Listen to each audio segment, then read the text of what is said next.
بسم اللہ الرحمن الرحیم۔ جرم کی دنیوی سزا ملنے کی صورت میں آخرت کی سزا کا معاملہ۔ سوال: کیا اگر کسی گناہ مثلاً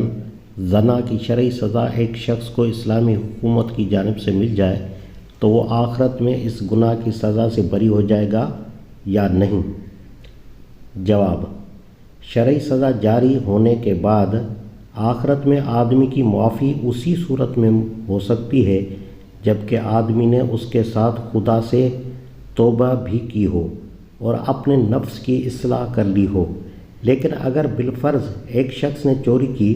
اور اس کا ہاتھ کاٹ ڈالا گیا مگر اس نے اپنے گناہ پر اپنے خدا کے سامنے کوئی اعتراف ندامت نہ کیا،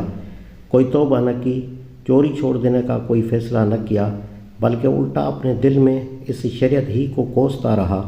جس نے اس کا ہاتھ کٹوایا ہے، تو خدا کے ہاں اس کے معاف کر دیے جانے کی کوئی وجہ